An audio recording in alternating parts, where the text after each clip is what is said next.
This is a quick overview of mental health, and I'm going to include emotional intelligence because there's an assignment where you're going to evaluate your emotional intelligence. And then also, I'm going to refer to a TED Talk that I want you to see that has something to do with how our emotions are linked to addictions. So the characteristics of good mental health does not necessarily mean that if you don't feel bad, that you feel good. It's more than not having depression, not having anxiety, or not having any other mental illness. We can encourage ourselves or we can identify that just because we're not feeling bad, that we feel good. Recognizing our feelings, our emotions are really critical for us to be able to have good mental health. There are a number of characteristics that are associated with good mental and emotional health. Let's take a look at those. So, some of them include having self esteem and recognizing yourself and loving yourself and having self confidence. There's a TED Talk where a woman's going to talk about that specifically. Feeling content in where you are in life. And that does not mean that you don't want to do more, but it means that you have a sense of goodness of where you are right now. That you know that you have imperfections, that you're not perfect, and it's okay to not be perfect, and because we all are imperfect.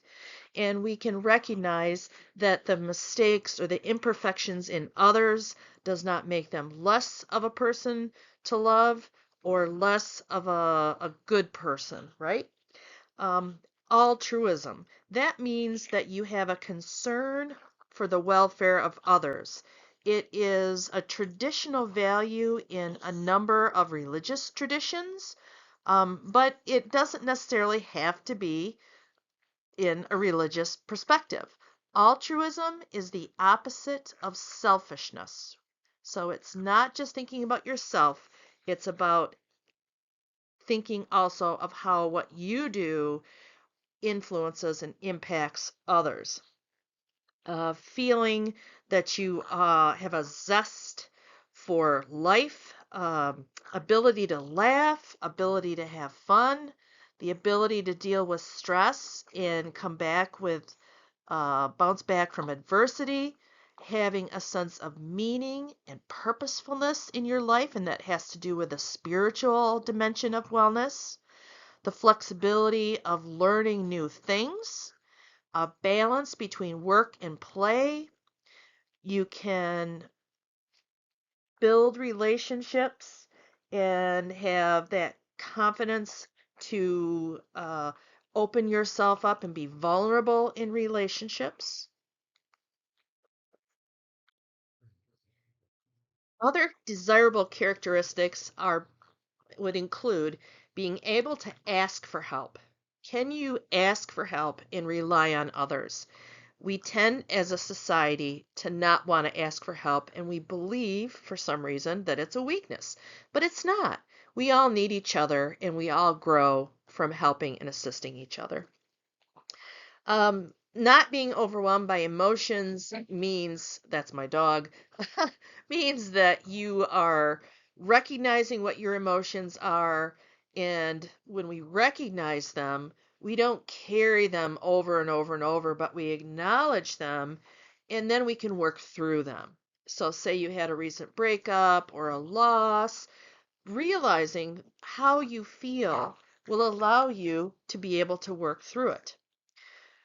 Maintaining a positive outlook on life has to do with, for example, when the other presentation mentioned about how we tend to look at the negative side, we can learn to speak, to have gratitude, to see things differently. And so to look at challenges rather than victimizing, to see things as an opportunity. We can learn to do that through a practice of gratitude and how we perceive things.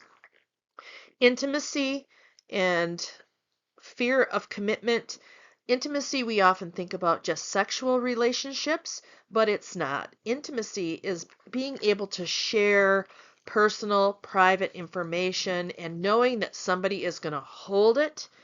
You trust them, they have your back, and they will reciprocate that to you. Having that intimate relationship and knowing that you can have that is takes trust. Creativity is more than just being artistic. It could be seeing or having a skill of being able to problem solve in a creative way or a different way. Seeing that there's more than one way to do something.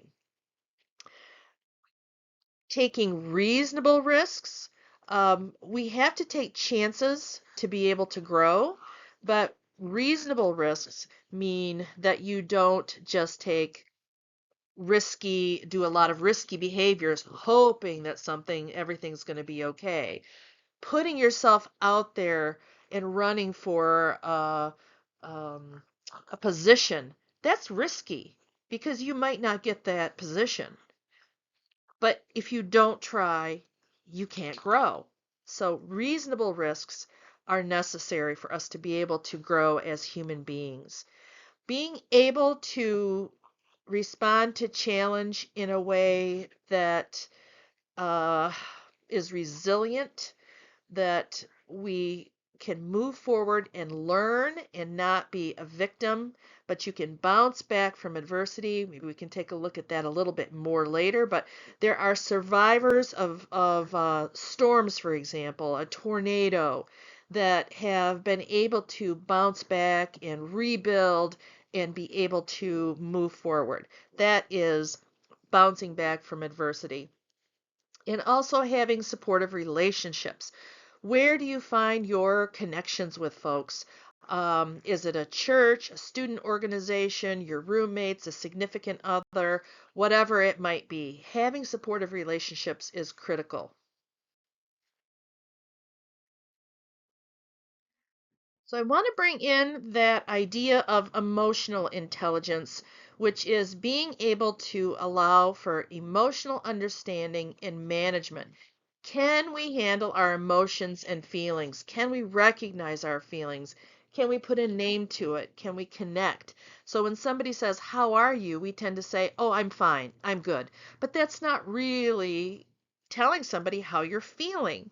So emotional intelligence is being aware of your emotions. So when you're getting frustrated, are you angry? Are you irritated? What's going on in there that's building into that sense of frustration?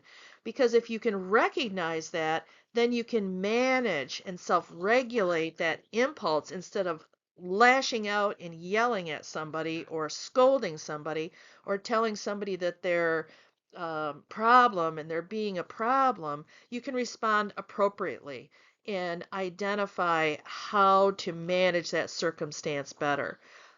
Emotionally intelligent folks can delay gratification and they can stay motivated even though it's hard. That's part of what you do when you're in school.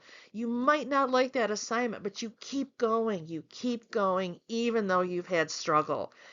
You can recognize and understand other people's feelings, needs, wants, and concerns. That's empathy. It's not sympathy. You're not feeling sorry for them, but you can understand how somebody could be frustrated or that somebody does need to have some assistance at that time, and you can reach out when they need it.